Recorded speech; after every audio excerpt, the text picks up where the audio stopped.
I was 16 the last time I went tent camping. Growing up, my dad and I camped all the time. We started with the basics: cheap tents, thin sleeping bags, and cooking over a fire. As the years passed, we upgraded to a pop-up camper, but there was something about tent camping that felt more real, more like an adventure. That summer, we went back to one of our usual spots, a remote campground deep in the woods, miles away from the nearest town. It wasn't the kind of place with cabins or running water, just a handful of campsites, a communal fire pit, and a single outhouse. The kind of place where, once the sun went down, the only light came from your lantern or the moon above. It was late afternoon, and my dad and I sat by the fire. We had a small flame going, just enough to keep the smoke rolling for when we needed to cook dinner later. The air was thick with the smell of burning wood, and the occasional pop from the fire echoed in the stillness. The woods around us were quiet, just the occasional bird call or rustling in the underbrush. Then it happened. I saw movement near my foot. At first, I thought it was just a beetle or maybe a stray ember popping from the fire. But when I looked down, my stomach turned to ice. A spider, a massive, black, grotesque thing, bigger than anything I had ever seen before. It was unlike any spider I'd ever encountered, too large, its legs moving in an unnatural, deliberate way. It wasn't scurrying like normal spiders do. It was coming straight toward me. I didn't scream, I shrieked, the kind of sound that doesn't even seem human. Pure, raw panic. I scrambled back so fast I nearly tripped over the camping chair behind me.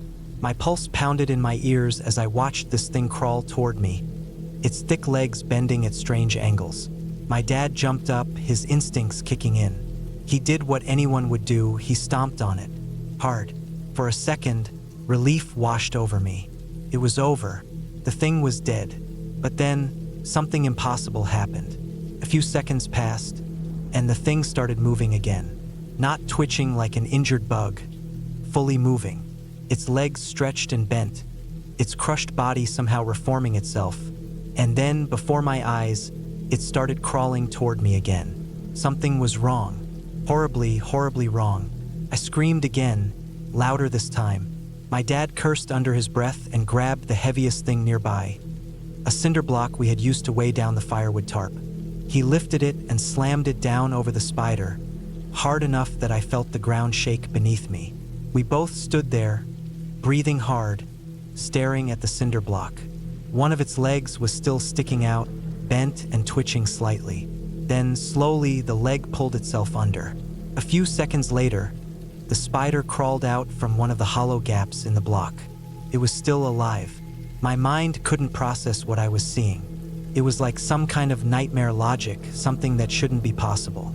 But there it was, moving toward me again, its movements now slightly crooked, as if whatever force was keeping it alive was struggling to hold it together. I could hear my dad breathing hard. He wasn't just startled anymore, he was scared, and that terrified me more than anything else. Without thinking, he reacted. He ran at it and kicked it hard, straight into the smoldering fire pit.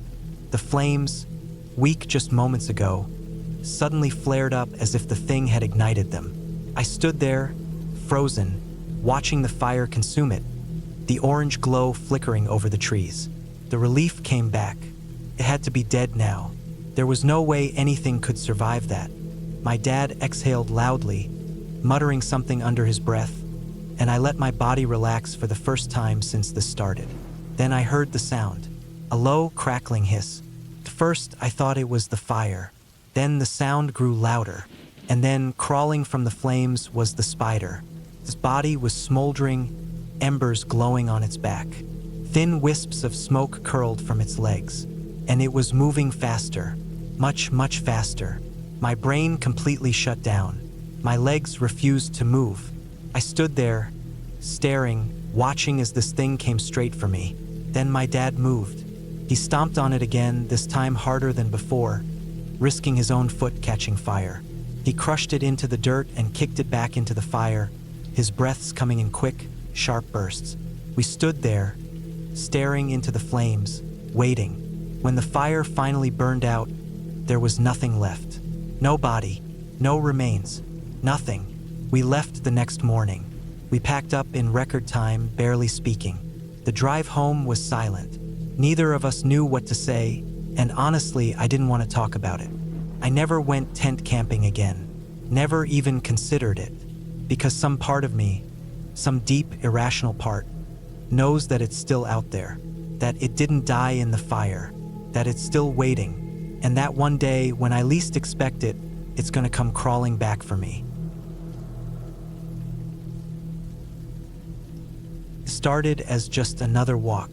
Me and my friend Eric had been doing it for months, walking around the neighborhood, cutting through different trails, exploring areas we had never really paid attention to before.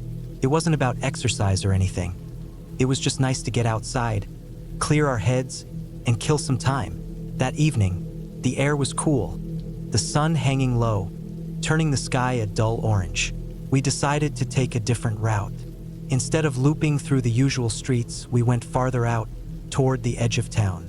There was an interstate bridge back there, and behind it, a dirt road we had never noticed before. It looked like a dead end at first, but when we got closer, we saw that it connected to the interstate, hidden behind a thin line of trees. Something felt off the second we stepped onto that dirt road. The first thing we noticed was all the stuff. Scattered along the sides of the road, half buried in the dirt, were belongings. Not just trash, not just the kind of junk you expect to find in forgotten places, actual household belongings, mattresses, broken dressers, kids' toys, torn up clothing, even an old fridge tipped over on its side. It was like someone had taken the contents of a house and dumped it all there. We slowed down, looking around.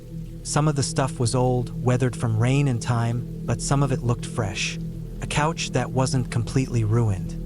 A suitcase that hadn't been broken open. We kept walking. About 5 more feet ahead, we saw what looked like the entrance to a trail. The dirt road faded into a narrower, woods-covered path with tire tracks dug deep into the ground, like it had been used often. Neither of us said anything, but we both stepped onto the trail, following the tracks. The deeper we went, the quieter it got. The sound of the cars on the interstate faded away, and the only thing left was the rustling of the trees. Then we saw it. About 30 seconds into the trail, something shifted in the distance. It was tall, taller than anything human. Dark, blurry. It was like my eyes couldn't focus on it properly. Like it was out of sync with the rest of the world. My whole body froze. Before I could even register what I was looking at, it moved. Not like a person. Not like an animal. It shifted sideways. Fast, impossibly fast, like it had been dragged across reality without turning.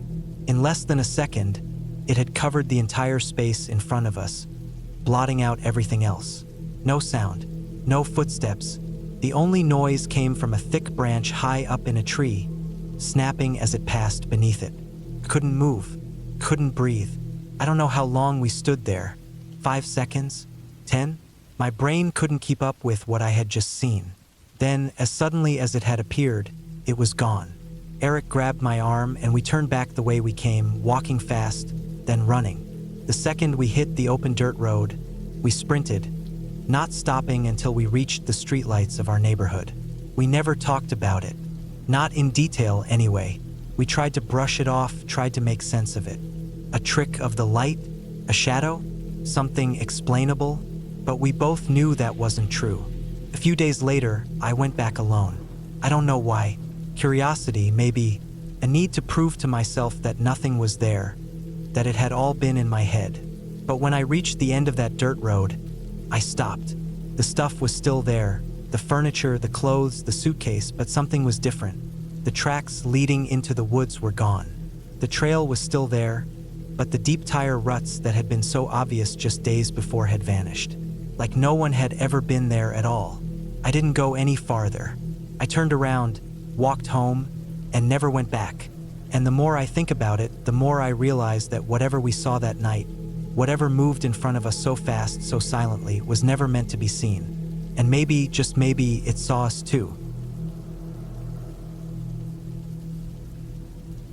I had been hunting alone for years, but that evening in the woods changed the way I looked at being in the wild forever. It was late October, the tail end of deer season, and I had taken a few days off work to head out to a spot I'd been scouting for weeks.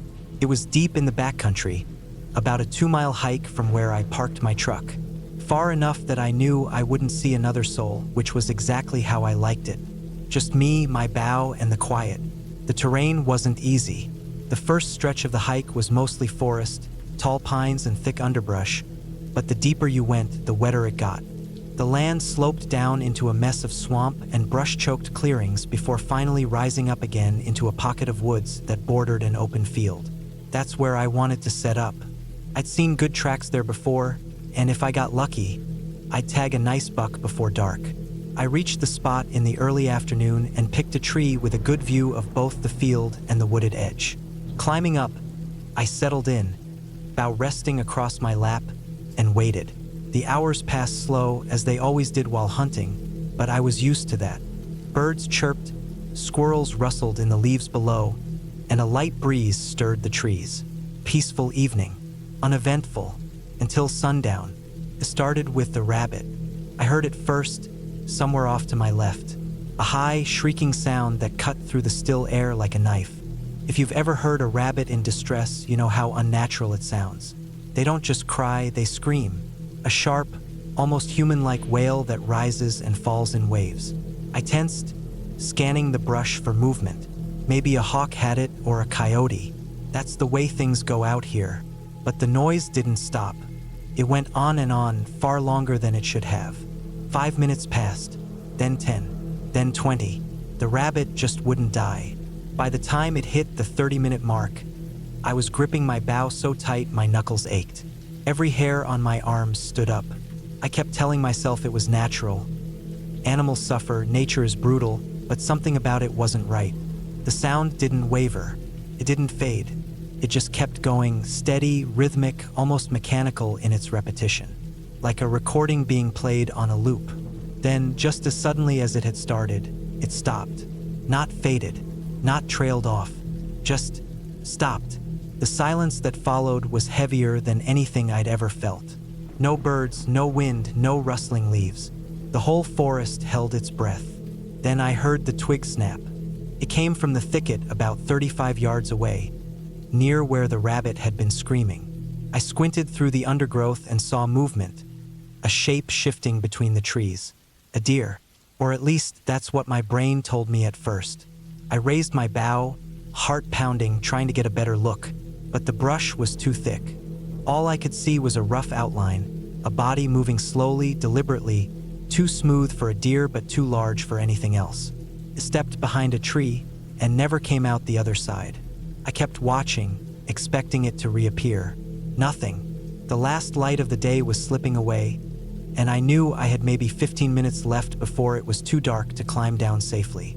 My gut told me to stay put, to wait it out, but every instinct in my body was screaming at me to move, to get the hell out of there. Then, from the exact spot where the shape had disappeared, I heard it. Help! Help! Help! A child's voice, flat, empty, no fear, no urgency, just a dull, monotone statement, like someone reading off a grocery list. Help! Help! Help!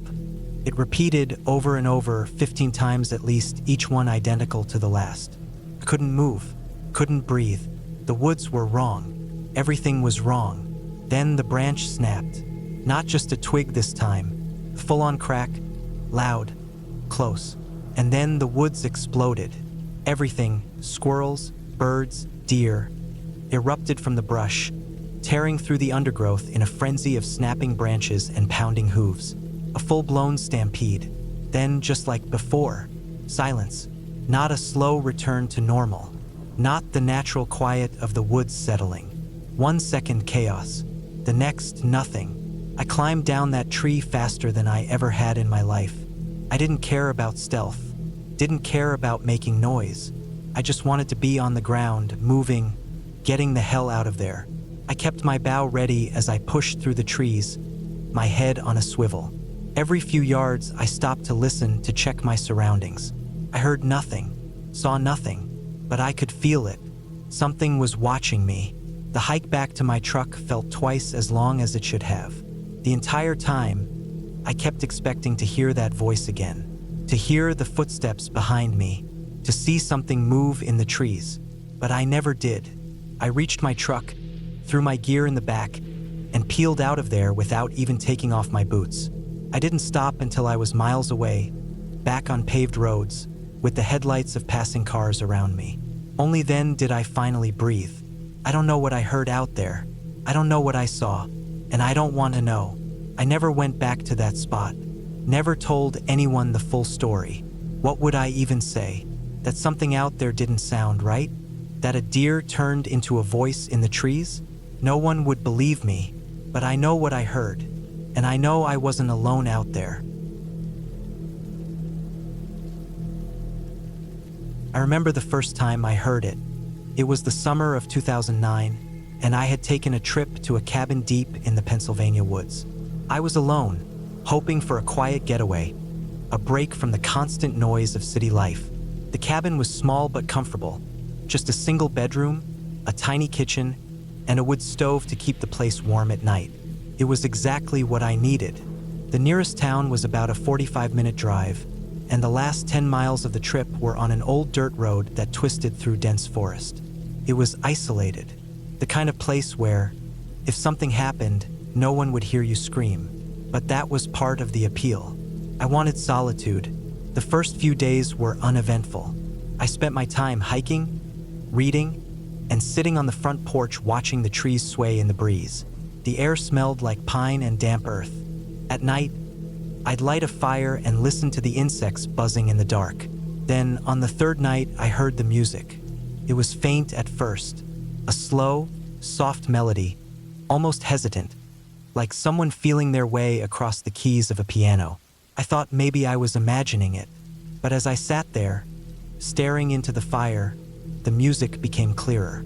The notes were slightly off-key, like the piano hadn't been tuned in years. I stood up and walked to the front porch. The sound was coming from the woods, not from the cabin. There was no piano in the cabin, but from somewhere out there in the trees. It wasn't loud, but it was distinct. A melody that repeated itself, each time with slight variations, growing more intense, more chaotic. And then, all at once, it would end in a frantic banging of random keys, each note slamming against the next in a jumble of noise before cutting off abruptly. Silence followed. The woods held their breath. I waited, listening. Minutes passed, and then, softly, the melody started again. The same strange cycle. Soft, delicate notes, building, twisting, breaking apart into chaos. Stopping. Silence. Repeating. I didn't sleep much that night. The next morning, I tried to put it out of my mind. Maybe there was an old house or another cabin hidden somewhere in the woods. Maybe someone was messing around with a busted-up piano. It was weird, sure, but it wasn't impossible. But as the day stretched on, the thought of it lingered. That evening, I set out to find the source. I took a flashlight and followed the sound. The sun had dipped low in the sky, casting long shadows through the trees. The music was already playing by the time I reached the treeline. It was always ahead of me, never getting closer, never fading into the distance, just there. Somewhere just around the next bend, beyond the next set of trees. I walked for nearly an hour, deeper and deeper into the woods, my boots crunching over fallen leaves and twigs. But no matter how far I went, I never got any closer. The sound remained exactly where it was. I tried recording it on my phone, just to prove to myself that I wasn't losing my mind. Later, when I played it back, I heard it, faint but there, the same eerie, broken melody, ending in those chaotic, pounding keys before cutting to silence. That should have been the point where I turned around and left. I should have packed up my things and driven home the next morning. But I didn't. The next night, I went out again. This time, I brought a notepad and a pen. I decided to map out the direction the sound seemed to be coming from, to see if I could trace a pattern. I marked trees with chalk, left small piles of stones at the base of certain landmarks, anything to track where I was. I walked for nearly 2 hours, following that impossible sound. Every time I thought I was getting closer, I'd take another step, and it would still be just out of reach. Finally, I stopped. I turned in a slow circle, scanning the trees with my flashlight. There was nothing. No cabin, no house, no old ruins. Just trees and silence. And then I saw it. Not the source of the music. Something else. A set of footprints. Not mine. Not a single set either. Dozens. Some deep, pressed hard into the dirt. Others faint, nearly washed away by time. Some were barefoot. Others belonged to boots, sneakers, something heavier.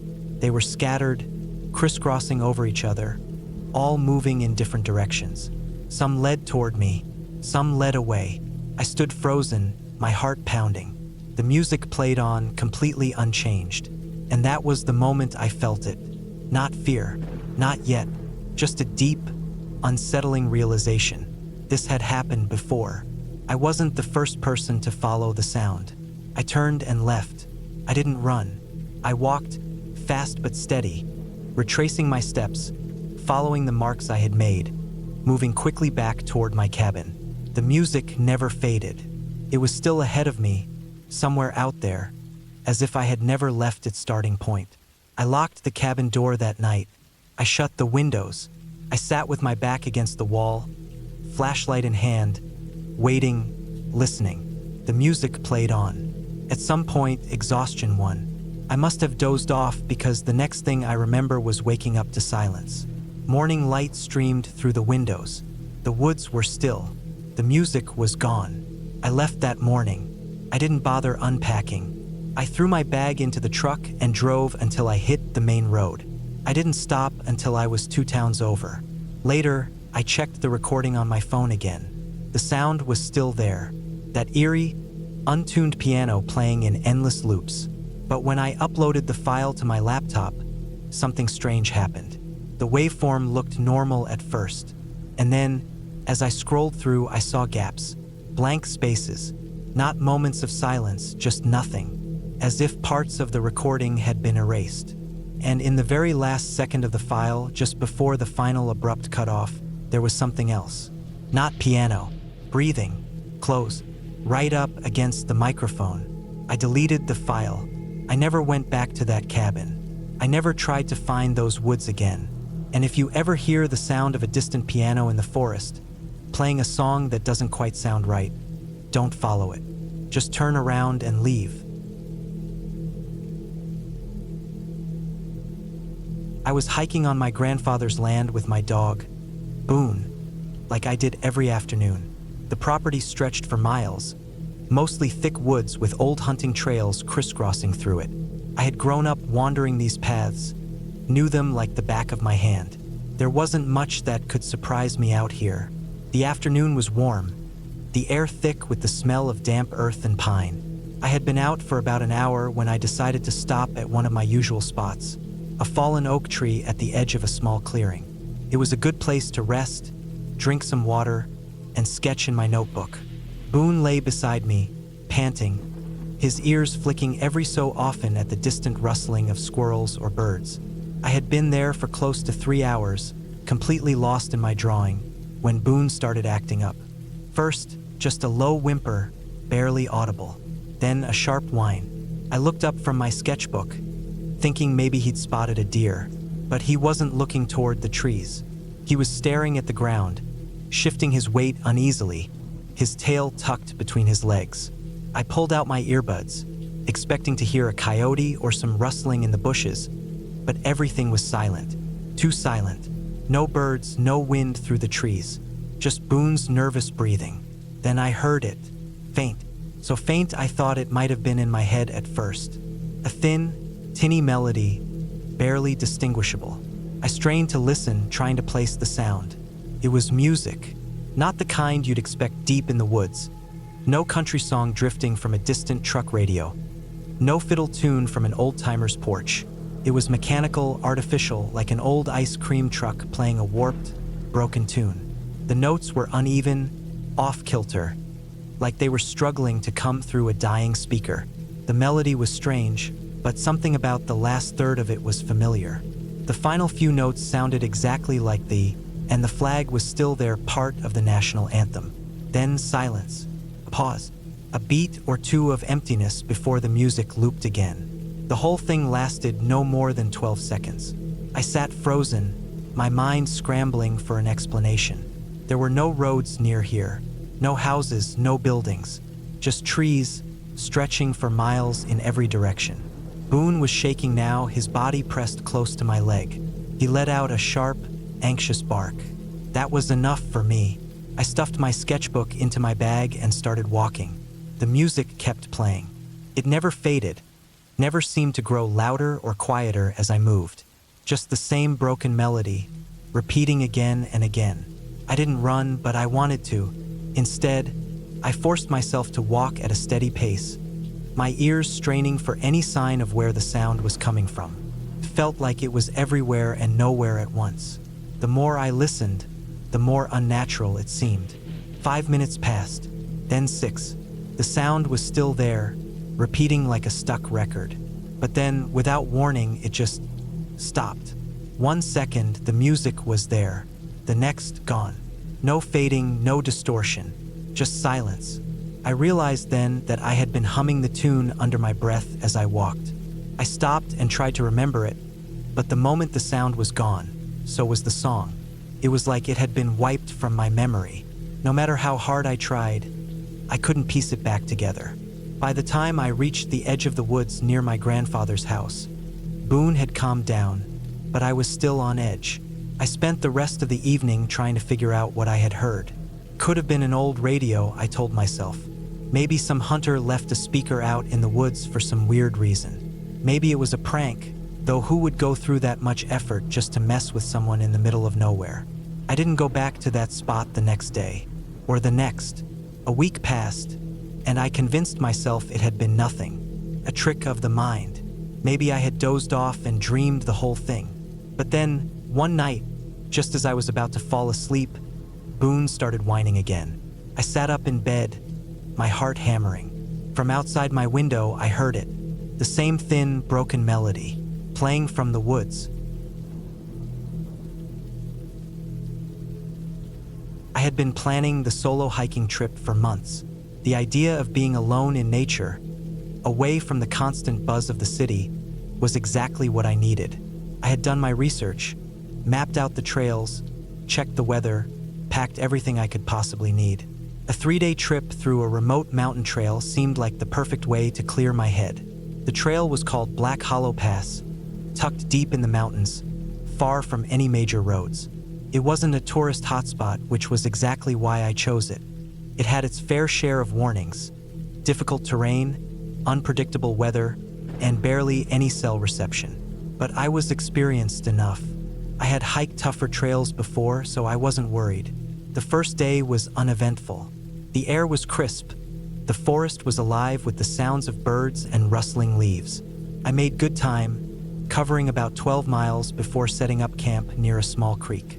That night, I sat by the fire, ate a protein bar, and listened to the stillness of the woods. I had never felt so at peace.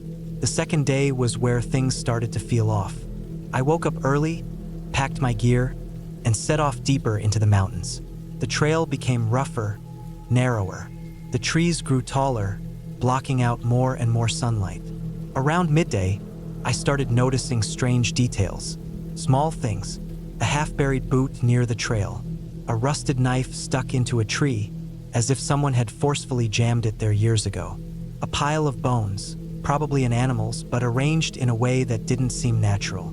I kept moving, telling myself it was just my imagination. The isolation was getting to me. By late afternoon, I reached a clearing with an old hunting cabin. It was falling apart, wooden planks warped from rain, the door barely hanging on its hinges. I was exhausted, and my legs ached from the climb, so I decided to take a short break. I didn't go inside, but I sat on a log nearby, drinking water and catching my breath. That's when I noticed something in the dirt near the cabin. Footprints, fresh ones. They weren't mine. They were bigger, heavier, pressed deep into the mud. And they led away from the cabin, disappearing into the woods. A feeling of unease crept up my spine. I wasn't alone out here. I checked my phone. No service, of course.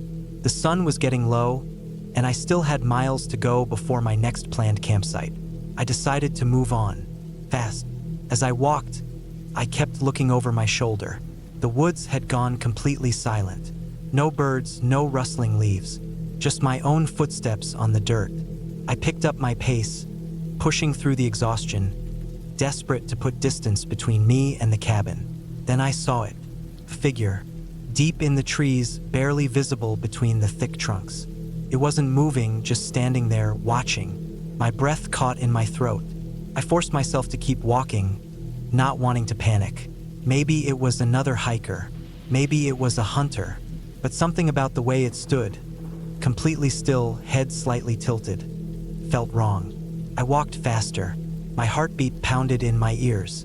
I resisted the urge to run, knowing it would only make things worse. The light was fading fast, and the thought of setting up camp anywhere near this thing was out of the question. I had to keep going. Hours passed. The darkness swallowed the trail, and my headlamp barely cut through it. I hadn't seen the figure again, but that didn't make me feel any better. I needed rest, but every time I thought about stopping, I imagined opening my eyes to see someone standing over me. I kept walking until my legs felt like lead. At some point, exhaustion won. I found a small, flat area off the trail and set up my tent as quickly as I could. I didn't eat. I didn't make a fire. I just zipped myself inside, clutching my knife and listening to the silence outside. Sometime in the night, I woke up to the sound of footsteps. They were slow, deliberate, not an animal too heavy. They circled my tent. Once, twice, then they stopped. I held my breath. My hand tightened around the knife handle. My heartbeat felt like it was shaking the ground beneath me. Then nothing, just silence. I stayed awake until dawn. When the sun finally rose, I packed up and started moving again. I was done. I didn't care about finishing the trail anymore. I just wanted to get back to my car. Every step felt like I was being watched, but I never saw anything. The footprints around my tent confirmed I hadn't imagined it. By the time I reached my car, my body was running on pure adrenaline. I threw my pack inside, locked the doors, and drove without looking back. I don't know who or what was out there with me, but I know one thing for sure. I will never hike alone again. I always loved hiking alone. There was something about being out in the wild, away from the noise of the city, that felt freeing. I planned this particular trip for months, a 2-day solo hike through a remote mountain trail that wasn't well known. I wanted peace, real solitude, just me and the wilderness. But looking back, I should have never gone alone. I parked my car at the trailhead, an old dirt lot with just one other vehicle, a beat-up truck that looked like it hadn't moved in weeks. There were no other people around. I checked my gear, tent, food, water, GPS, bear spray, knife. Everything was in place. The first few hours of hiking were perfect. The sun filtered through the trees, birds chirped, and the air smelled clean. I moved at a steady pace, enjoying the silence, only stopping for water and short breaks. By late afternoon, I reached a clearing with a small stream running through it. I decided it was a good place to set up camp for the night. I pitched my tent, gathered some wood for a small fire, and ate a quick meal. As the sun dipped below the trees, the temperature dropped fast. I wrapped myself in my jacket and sat by the fire, listening to the wind rustling through the leaves. That's when I heard it, a rustling sound. Not the wind, not an animal scurrying. Something heavier, slow footsteps maybe 50 feet away, beyond the firelight. I froze, staring into the darkness. I listened hard, trying to pick up any other noise. Nothing, just the crackling of the fire. I told myself it was probably a deer, maybe a raccoon. Still, I kept my knife close as I crawled into my tent. I woke up in the middle of the night, heart pounding. Something had woken me, but I didn't know what. I lay still, listening. The fire had burned down to embers, giving off just enough light to see my surroundings. Then I heard it again. Footsteps, slow, deliberate, just outside my tent. I held my breath, gripping my knife so hard my fingers ached. The steps stopped right next to my tent. I could hear breathing low and steady, like someone trying to stay quiet. My mind raced. A bear? No, a bear wouldn't be this quiet.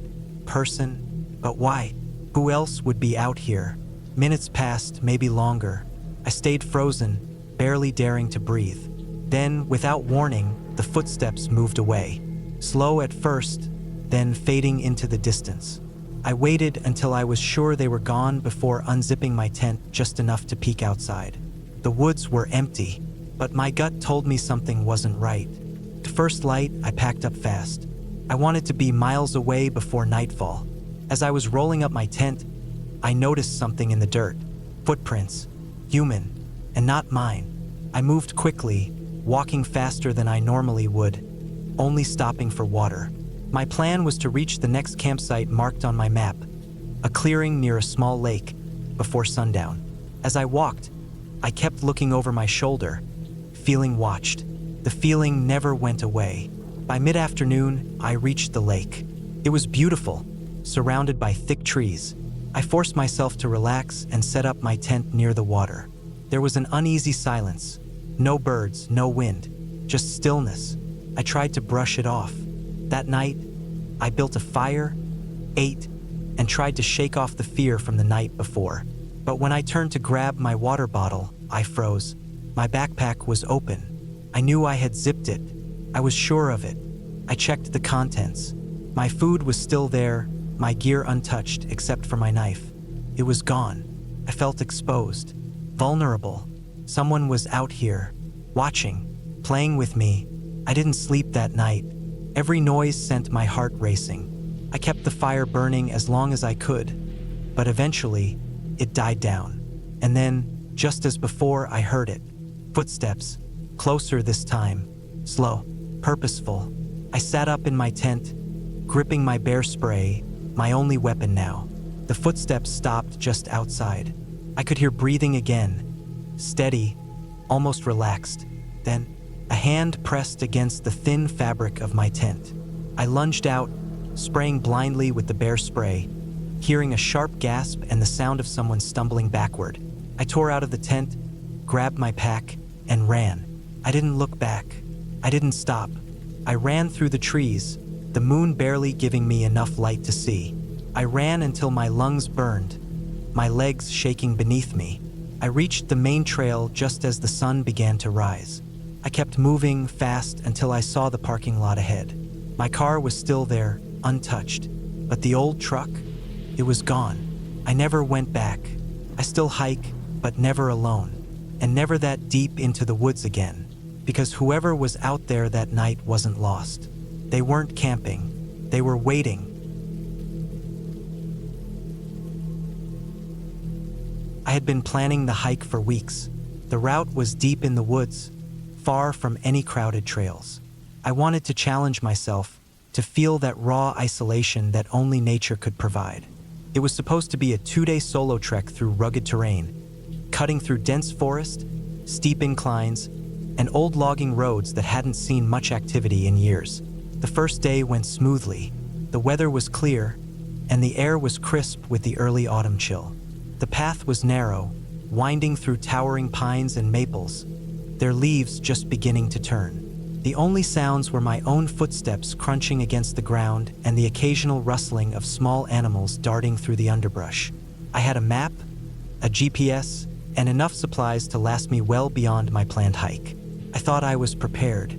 As the sun began to set, I found a decent clearing to set up camp. It was a flat patch of earth surrounded by thick trees, with just enough space to build a small fire. I pitched my tent, made a quick meal, and settled in for the night. I woke up sometime after midnight. At first, I wasn't sure what had disturbed me. The fire had burned down to embers, casting only the faintest glow around my campsite. Then I heard it, a distant sound, rhythmic and deliberate, like footsteps moving through the forest. At first, I thought it might be a deer or some other animal, but the sound wasn't erratic like an animal's movement. It was steady, human. My breath caught in my throat as I listened. The steps would move for a while, then stop. Silence. Then, after what felt like minutes, they would start again. I reached for my flashlight and unzipped the tent as quietly as possible. I shone the beam out into the woods. Nothing. The trees stood still, their trunks like black pillars against the darkness. I stayed like that for what felt like an eternity, barely breathing. Eventually, the sounds faded. I told myself it was probably just my mind playing tricks on me. I tried to sleep, but every little noise sent my heart racing. Morning came, and the fear from the night before felt ridiculous. I laughed at myself as I packed up my gear. Still, I couldn't shake the unease that lingered. As I continued my hike, I found something strange. A boot print, not mine. It was pressed deep into the damp earth near the trail I was following. The tread was different from my hiking boots. Someone else had been here recently. I looked around, scanning the area for any sign of movement. Nothing. I told myself it was just another hiker, but the thought nagged at me. I had chosen this trail because it was remote. I hadn't seen a single person since I started. Pushing the thought aside, I hiked on. The terrain grew more challenging, the trail barely visible in some places. By late afternoon, I found another spot to set up camp. It was in a small valley, surrounded by trees so thick they blocked most of the fading sunlight. I built another fire, ate a quick meal, and tried to relax. But as darkness crept in, so did the unease. That night, the footsteps came back. This time, they were closer. I sat up, clutching my knife. My tent felt impossibly thin, offering no real protection. The steps moved around my campsite, slow and methodical. Then they stopped, right outside my tent. I held my breath, my pulse hammering in my ears. The fabric of the tent barely moved, but I could feel something or someone just beyond it. I couldn't stay there. Gripping my knife tighter, I took a deep breath and unzipped the tent in one quick motion, flashlight in hand. The beam cut through the darkness, but nothing was there. No movement, no sounds, just the endless trees and the heavy silence pressing down on me. I scanned the area, my flashlight shaking slightly in my grip. That's when I saw them. Deep in the woods, just at the edge of my light's reach, two figures stood motionless. They didn't move. They didn't speak. They just stood there watching. My stomach dropped. I had no plan, no idea what to do. Running wasn't an option. My best bet was to stay put and hope they left. But they didn't. They just stood there. I stayed awake the entire night, gripping my knife, heart pounding. As the first hints of dawn broke through the trees, the figures were gone. No trace of them remained. I didn't pack up, I just started walking, fast. I didn't care about my planned route anymore. I just wanted out of that forest. Hours passed. My legs burned, my throat was dry, but I didn't stop. Every now and then, I swore I heard something behind me. Footsteps, a branch snapping. Then I saw it, another boot print, fresh in the mud. And next to it, another one, different sizes. More than one person had been following me. Panic surged through me. I moved faster, practically running now. My GPS said I was close to the logging road where my car was parked. Then, up ahead, something was lying in the middle of the trail.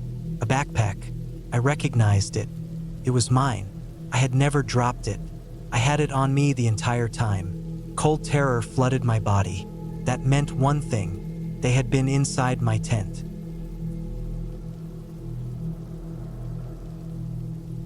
I never thought a simple job would change my life. It started when I took a temporary position doing overnight security at a construction site. The pay was decent, and all I had to do was make rounds and make sure no one was sneaking in to steal equipment or copper wiring. Seemed easy enough. The site was on the outskirts of town, where an old warehouse had been torn down to make way for a new office complex. It was a massive space, filled with half-built structures, piles of debris, and the constant sound of wind whistling through unfinished hallways. The first few nights were uneventful. I walked the perimeter, checked the equipment, and sat in the tiny trailer they had set up as a security post. The silence was the worst part. Around the fourth night, I started noticing little things. Tools were moved from where I had last seen them. A ladder that had been lying flat was now standing upright. At first, I thought the workers had just left things like that, but it kept happening. One night, I found footprints in the dirt where there shouldn't have been any. I shined my flashlight around but saw no one. A few nights later, I was walking near the far end of the site when I saw a figure standing near one of the unfinished buildings. He was just outside the reach of my flashlight. I I called out, but he didn't move. My heart was pounding, but I took a step forward. The wind picked up, making the loose plastic coverings on the scaffolding whip around. I shined my light again, and he was gone. I convinced myself it had been a shadow or maybe my imagination. Then things escalated. One night, I heard footsteps behind me as I made my rounds. I spun around, but there was no one there. I walked faster, feeling my skin crawl. When I got back to the security trailer, I locked the door. I checked the cameras, but they were useless, just grainy black and white footage that barely showed anything. A week passed, and I started dreading my shifts. Sleep was impossible during the day. Every noise made me jump. My friends laughed it off, saying I was just getting paranoid from working alone. But then I saw him again. I was checking the far side of the site when I heard something behind me. I turned, and there he was, standing at the edge of the construction site just past the fencing. This time I saw him clearly. A man wearing dark clothes, his face just out of focus in the dim light. He didn't move. He just watched. I shouted for him to leave, but he didn't react. I started walking toward him, gripping my flashlight tightly. He took one slow step back, then another, and then he was gone, disappearing into the trees. That was the night I called my boss and told him I wanted off the job. He told me I had a week left, and if I quit now, I wouldn't get paid. I needed the money, so I forced myself to finish the job. On my second to last night, I found deep scratch marks on the back wall of one of the unfinished buildings. Long, jagged lines carved into the wood.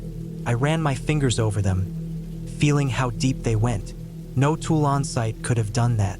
My final shift, I kept my flashlight in one hand and my other hand on the knife I had started carrying. Midnight passed, then one, then two. Everything was quiet. Then I heard breathing, not my own. Slow, steady breathing coming from just beyond the trailer. I stood frozen. The security trailer had one small window, and I turned my head slowly to look. A shadow passed by. I grabbed my radio and called the police.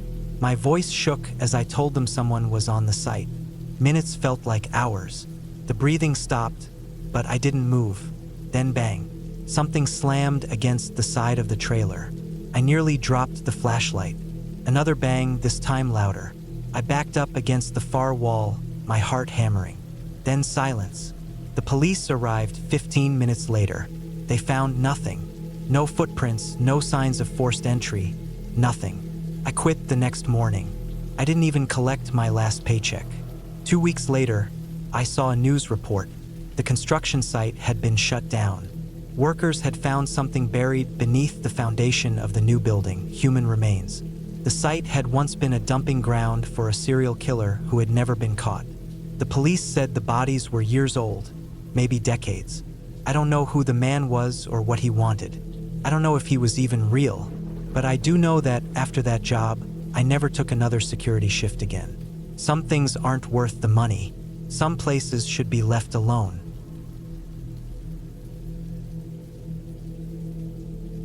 I never thought a simple hiking trip would change my life forever. I had always loved the quiet of the woods, the way the trees stretched high into the sky and the wind whispered through the branches.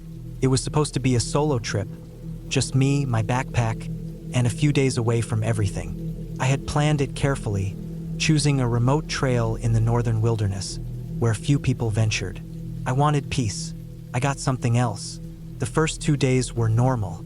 The weather was good, and I covered a lot of ground. I camped near a small stream the first night, listening to the water as I fell asleep. The second night, I found a clearing deep in the woods and set up my tent there. The air smelled like damp earth and pine, and for a while, I just sat by the fire, enjoying the silence. Then, on the third day, things started to feel off. It began with small things, little details that didn't sit right. I found my backpack open when I was sure I had zipped it shut. A granola bar was missing, and my flashlight had been moved. At first, I thought maybe I had just been careless, but I couldn't shake the feeling that something wasn't right. As I hiked deeper into the woods, I noticed something else. The silence. The birds had stopped singing. The usual rustling of small animals in the underbrush was gone. It was as if the entire forest was holding its breath. The air felt heavy, thick with something I couldn't name. That night, I set up camp in a new clearing, but I couldn't relax. I kept looking over my shoulder, listening for something that wasn't there. Or maybe it was. I barely slept, waking up every hour to the sound of twigs snapping somewhere in the darkness. But when I shined my flashlight outside, there was nothing, just trees and shadows. The next morning, I found footprints near my tent. Not mine. They were fresh, pressed deep into the dirt. Barefoot. Human. My stomach turned. Someone had been watching me. I packed up fast and moved, hiking harder than before, trying to put distance between myself and whoever was out there. But the feeling didn't leave. I felt exposed, like eyes were on me, tracking me through the trees. I kept checking behind me, expecting to see someone step out of the shadows. But there was nothing. By late afternoon, I was exhausted. I hadn't eaten much, my nerves making it impossible to keep food down. I decided to set up camp early, choosing a spot near a fallen tree. I needed rest. That night, the sounds came back, but they weren't just twigs snapping. I heard breathing, close. I held my breath, every muscle in my body tense. My flashlight was within reach, but I was too afraid to move. The breathing was low, steady, right outside my tent. Then, a slow, deliberate drag of fingers across the fabric. I grabbed my knife. I had no plan, no idea what to do, just a raw instinct to survive. But just as I was about to throw open the tent and lunge, the sounds stopped. Silence again, the kind that made my skin crawl. I didn't sleep. I sat there, knife in my hand, waiting. The sun couldn't rise fast enough. When it did, I wasted no time. I packed up and started moving before the morning mist had even lifted. My goal was clear: get out. The problem was, I wasn't sure I was alone anymore. As I hiked, I caught glimpses of something in the trees, a figure barely visible between the trunks, moving when I moved, stopping when I stopped, quickened my pace, heart hammering in my chest. I knew now I was being followed. By midday, I found something that made my blood turn to ice. My own boot prints from the day before. I had been walking in circles. My map, my compass, useless. No matter which way I went, I kept ending up back in the same spot. Panic set in. My breathing was fast, too fast. My vision blurred at the edges. I forced myself to calm down, to think. I needed to keep moving, to find a way out. But my body was betraying me, my legs heavy with exhaustion. Then I saw it. Person.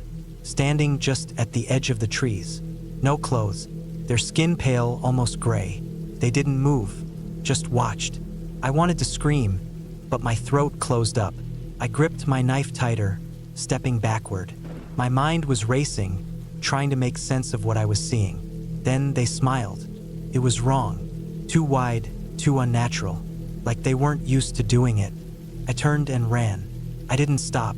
I crashed through the trees, branches whipping against my face, my arms. I didn't care. I just had to get away.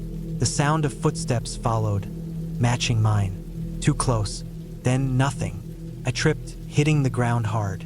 I rolled, gasping for breath, my hands scraped and bloody. When I looked up, the figure was gone. Just trees. Silence. I forced myself up and kept going. Hours passed. The sun was setting again. My body was shutting down, but I refused to stop. Then, through the trees, I saw something. A road. I stumbled onto the pavement, barely able to stand. Car was coming. I waved frantically, nearly collapsing as it screeched to a stop. A man got out, rushing toward me. I must have looked insane.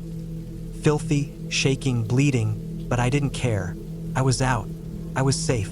I never told him what happened. I just said I got lost. I didn't want to explain what I had seen, what had followed me. Because even now, sitting in my home, locked doors and bright lights all around me, I still feel it, like I never really left. It started with the road, a narrow stretch of cracked asphalt winding through empty fields, cutting between lifeless trees with skeletal branches reaching toward the sky. I was driving alone, the car's headlights carving out a weak glow in the surrounding darkness. The GPS had lost signal miles back, and my phone had only a sliver of battery left. I wasn't sure where I had taken a wrong turn, but the deeper I drove into that place, the more I realized I had made a mistake. The road wasn't supposed to be this long. I had planned a quick drive home after visiting an old friend in a town about 2 hours away. But at some point, I must have missed an exit or a turn, because I hadn't seen another car or a single sign in what felt like forever. The longer I drove, the more I noticed how utterly silent everything was.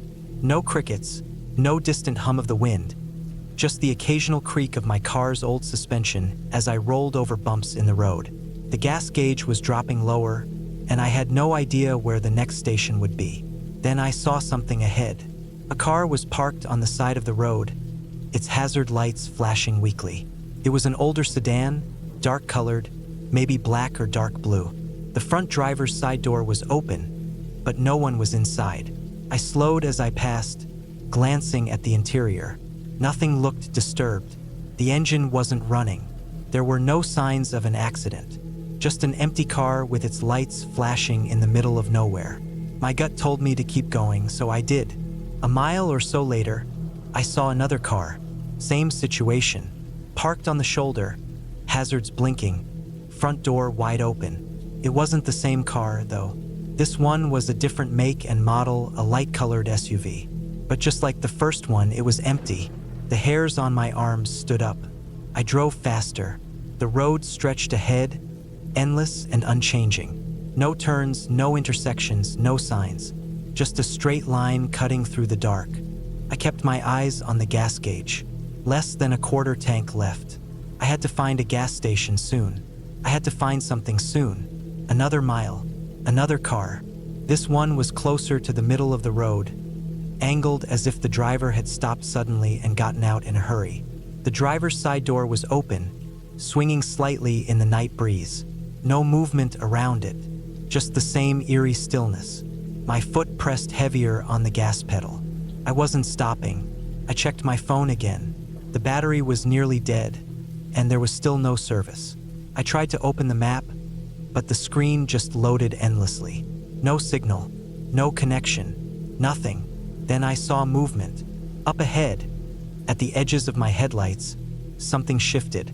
Not an animal, person. Someone standing in the middle of the road, facing away from me.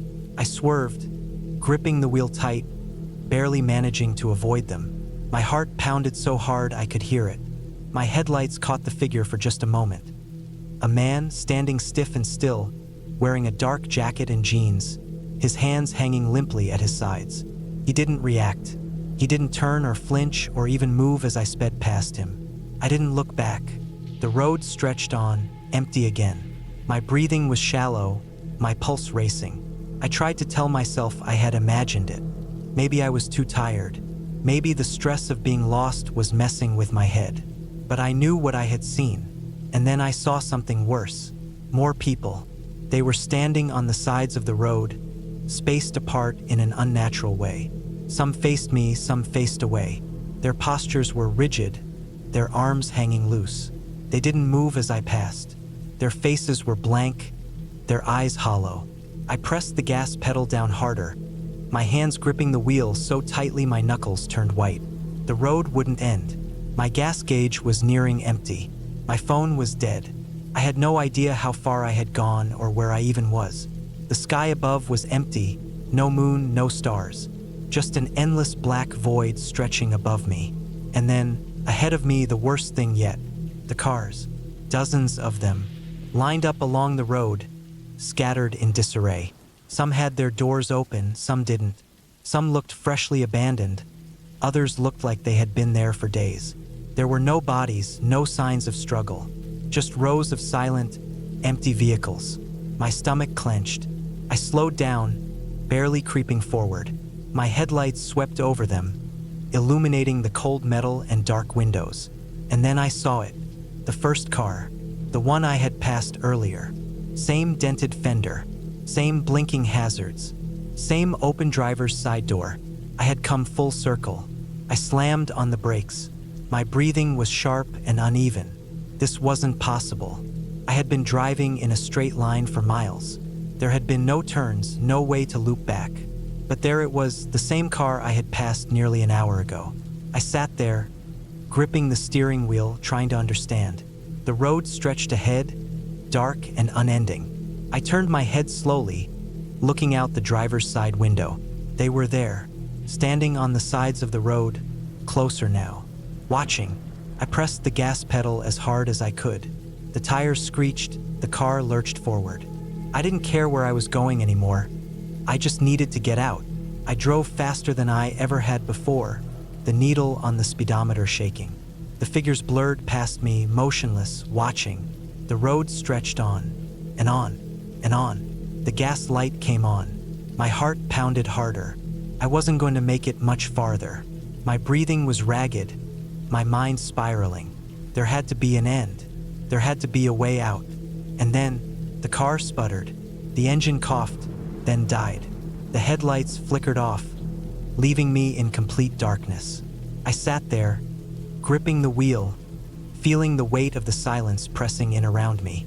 The air was thick, heavy, suffocating. And then, footsteps, coming closer. I didn't move, didn't breathe. The steps were slow, deliberate, coming from all around me. I reached for the door lock, my hands shaking, and just as my fingers touched the handle, a hand pressed against the driver's side window, and everything went black.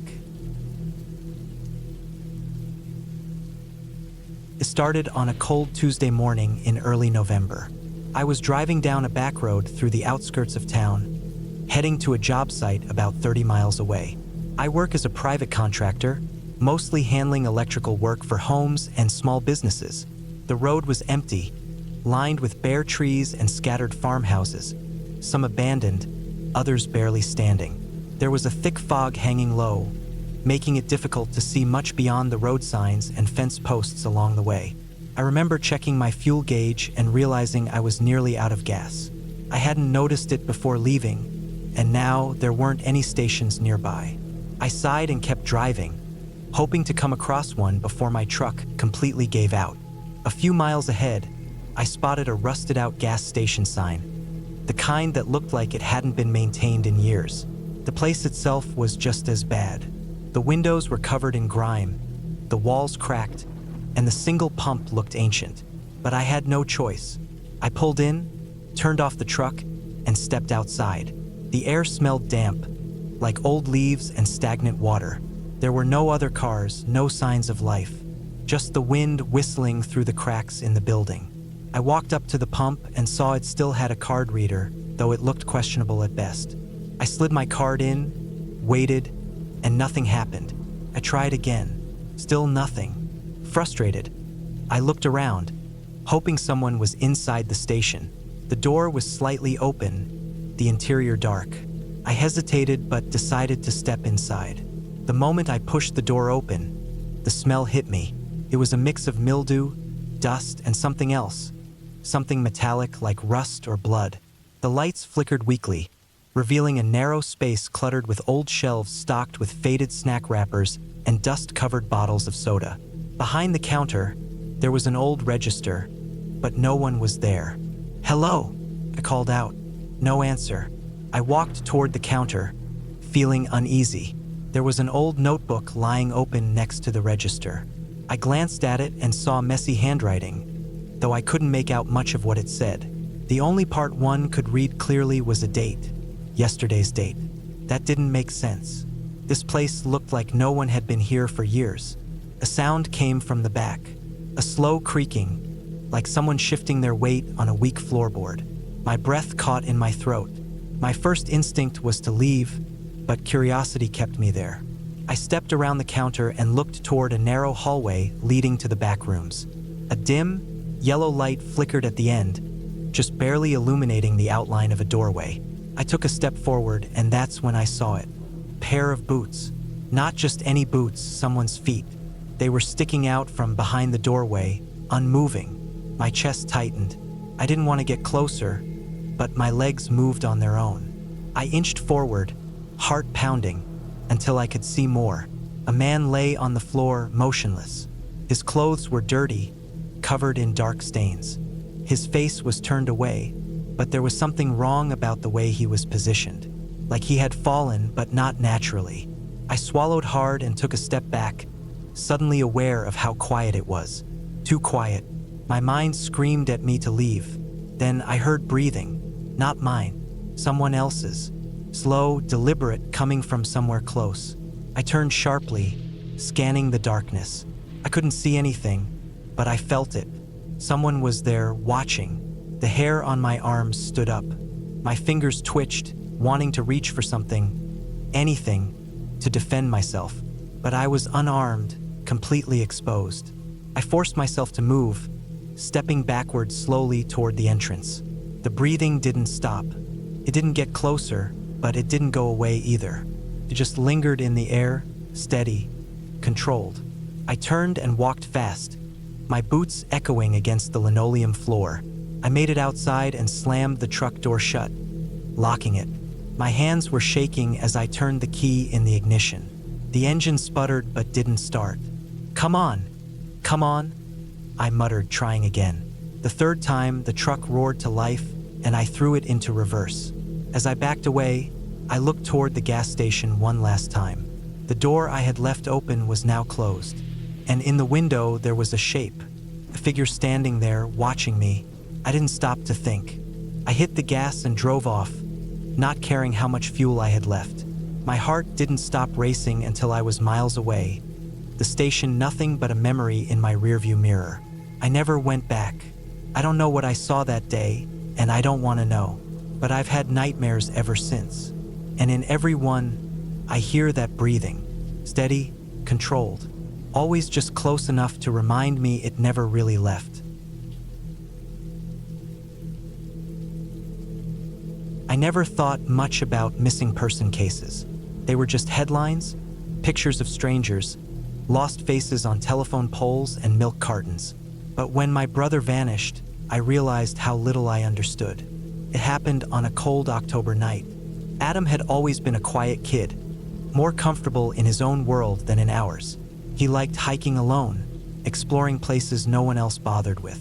That night, he told me he was heading out to a nearby wooded area, a patch of dense trees and uneven terrain that locals mostly avoided.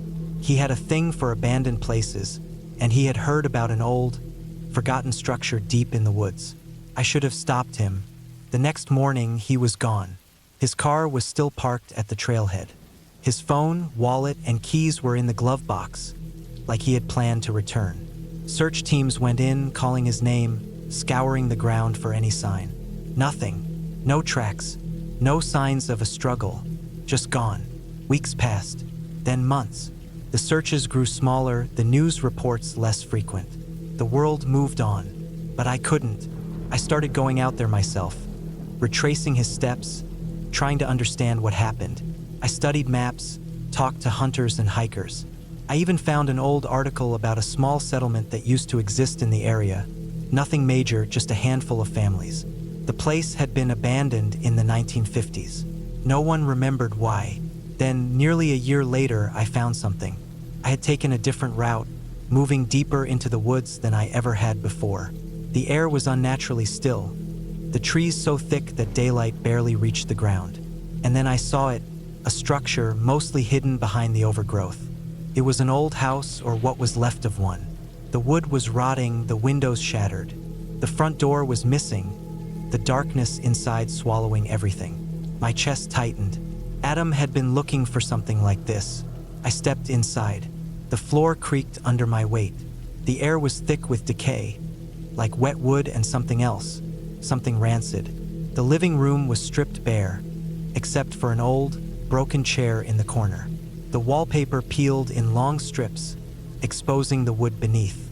There were deep scratches on the walls, not like animal scratches, too deliberate, too jagged. I moved carefully through the house, checking each room. Empty, dusty. But then I saw the basement door. It was slightly open. The stairs looked weak, half collapsed. But I had come too far to turn back. I went down, stepping carefully, feeling the wood shift under me. The basement was colder than it should have been. It smelled worse down there, the stink of something old and rotten. My flashlight flickered, The walls were stone, damp and uneven. And then I saw them, claw marks, deep ones covering the walls and floor. My breath caught. I looked closer. They weren't random. They formed words, jagged letters carved into the stone. Don't let them in. My stomach dropped. My brain fought to make sense of it. I turned to leave, but then I saw something else. In the corner, half buried under dirt and debris, was a shoe, a hiking boot. I recognized it immediately. Adam's boot. My pulse pounded in my ears. I picked it up, my fingers shaking. The leather was torn, the laces frayed. And then I saw more bones. Small ones, scattered in the dirt. Some looked human, others didn't. I ran. I didn't stop until I reached my car. My hands were shaking too badly to get the keys in the ignition at first. When I finally did, I drove faster than I ever had before, my eyes darting to the rearview mirror, half expecting to see someone chasing me. I told the police. They searched the place. They found the boot, the bones, but nothing else. No signs of Adam, no proof of what happened to him. Just a rotting house and a warning carved into the walls. The case remained open, but no new leads came. People told me to let it go, to move on, but I couldn't. I kept digging, looking for records, stories, anything that might explain what I found. Then I came across something buried in an old newspaper archive. A report from 1953. A man had gone missing in the same area. His wife swore he had been taken. She claimed there was something in those woods, something that didn't let people go. She had written letters begging the authorities to do something. No one listened. Her name was Margaret Holloway. The last line of her final letter sent a chill down my spine. Once you see them, they see you. I haven't been back to those woods since. I never thought a simple road trip could turn into something that would haunt me for the rest of my life. It was supposed to be a short drive, 5 hours at most. I had made the trip plenty of times before, a straight shot through long stretches of empty roads with nothing but flat fields and the occasional rest stop along the way. I left early in the morning, wanting to make good time. The sun was barely up, casting a soft orange glow over the horizon. The air was cool, and the roads were empty. Perfect driving conditions. I had my coffee, my playlist, and the open road. Nothing felt off, nothing seemed strange. The first couple of hours passed uneventfully. I passed the usual landmarks, a rundown gas station, a small diner that always had its open sign flickering, and miles of nothing but farmland. I made good time, barely stopping except for a quick break to stretch my legs. Around the 3-hour mark, things started to feel different. I can't explain it exactly, but the road felt longer, like it was stretching in a way it hadn't before. The usual markers that I expected to pass, the small church on the side of the road, the weirdly bent street sign, never appeared. I told myself I must have been distracted and missed them, but the further I drove, the more uneasy I felt. I checked my GPS, but the map was frozen. The little arrow that represented my car wasn't moving, even though I was still driving. I closed the app and reopened it. Nothing. No signal, no connection. That was weird, but not impossible. These rural roads didn't always have the best service. I had driven through dead zones before. I kept driving, assuming I'd regain signal soon, but an hour passed and still nothing. I glanced at my fuel gauge. I had a little over a quarter tank left.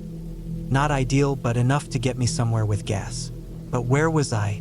The road looked the same as it had for the past hour, straight, endless, empty. The occasional abandoned barn or rusted-out car sat in the fields, but no towns, no gas stations, no signs of life. I hadn't seen another car in what felt like forever. My hands tightened on the steering wheel. Something was wrong. I checked the time.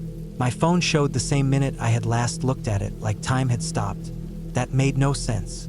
I turned on the radio, trying to get some local station, some sign of civilization. Static.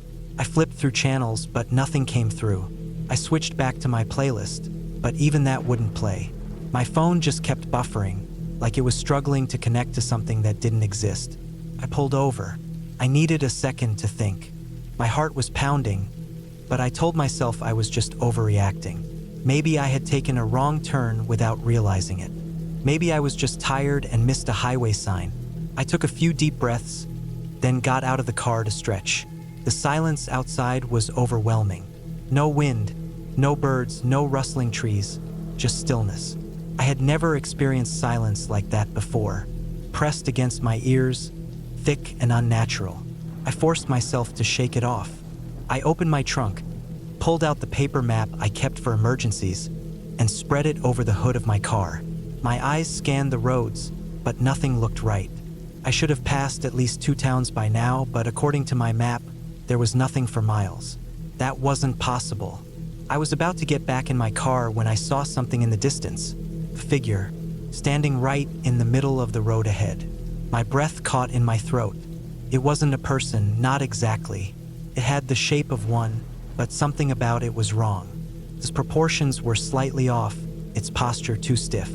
It stood motionless, facing me, though I couldn't make out any features. Just a dark silhouette against the endless road. A chill ran down my spine.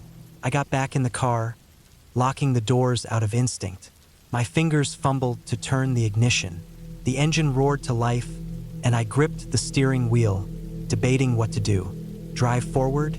Turn around? Before I could decide, the figure moved. Not walking, not running, just shifting. One moment it was standing where I first saw it, and then suddenly it was closer. Too close. My chest tightened. I slammed my foot on the gas, my tires screeching against the pavement as I took off. My hands were shaking, my breathing uneven. I refused to look in the rearview mirror. I didn't want to see if it was still there. I just drove, faster than I ever had before, desperate to find a town, a gas station, anything that would tell me I was somewhere real. Minutes passed, then an hour, then 2. The road stretched endlessly ahead, unchanged. My gas light flicked on. Panic clawed at my chest. I couldn't drive forever. Eventually, I would have to stop. I would have to face whatever was happening. And then, finally, I saw it. A gas station. It sat on the side of the road, old and run down, but real. I pulled in, my tires kicking up dust as I screeched to a stop. I jumped out of the car, my hands trembling as I fumbled to open the gas cap. The station was eerily empty. No cars, no workers, just a single flickering light above the pumps. But I didn't care. I shoved my card into the reader, praying it would work. It beeped, approved. Relief flooded through me. As the gas pumped, I glanced toward the station's glass windows, and my stomach dropped. There, standing inside, was the same figure. It wasn't outside anymore. It was inside, watching me. I didn't think. I yanked the pump out, not caring that gas spilled onto the pavement. I jumped back in my car, slammed it into drive, and sped off without looking back. I drove until my tank was almost empty again, until the sun started rising, until I saw familiar signs and landmarks, until I was back in a world that made sense. I never figured out where I had been. I don't know how I got lost on a road I had driven a dozen times before, but I know this. I never take that route anymore, and I never drive at night.